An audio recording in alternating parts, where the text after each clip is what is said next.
Yeah, how's it going? I want to make another video here about the book The Peaceful Warrior by Dan Millman, where he talks quite a bit about just our ability to separate our emotions from our reactions, and how the wise man doesn't react, to things in their environment, whether it be, getting angry just because they feel angry, but we have the choice of how we react to people, how we show up to people. And then also there was a lot of talk in the book about just how the mind controls so much of, again, our reactions, but it doesn't have to be that way. Our mind is constantly bringing up thoughts, irrational thoughts, or thinking about what to do, what we did yesterday or what we need to do in the future versus being present. And he really stresses the importance of being present and doing. The thoughts are going to come into our mind. There's nothing we can do about it, but we can control how we respond to them and what we focus on. So focusing really on the positive thoughts, the positive, behaviors, and then focusing less on the things that are maybe negative, and we'll see changes in our life. And as it relates to happiness, it's right around the corner for us. We just have to choose to think happy thoughts and act, in a positive way, and that's where our life will take us.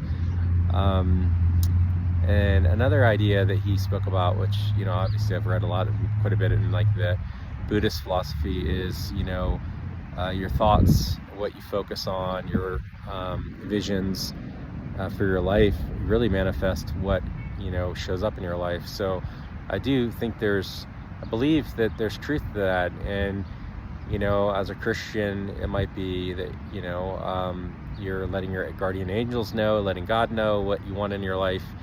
And I think for other faiths, maybe there's a different belief around that. But I truly believe that, if you set your mind on an intention, set goals for yourself, set a vision for yourself, and, follow your heart versus maybe your mind, you'll see a lot of positive things come to fruition in your life. I know it's definitely been the case for me. You can't really control the timing necessarily, but I do think there's truth to what you focus your time and energy on, where you spend your money, as Christ talked about, or spend your wealth on material things.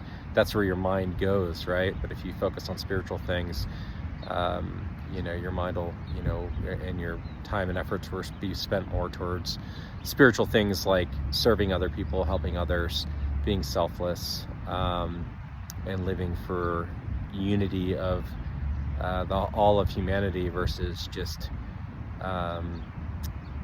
bettering yourself, for instance. So yeah, I think it's a really powerful book. What else stood out? There's it talks about how your health, what you eat, what you do, your activity, and just the importance of every day, taking step by step.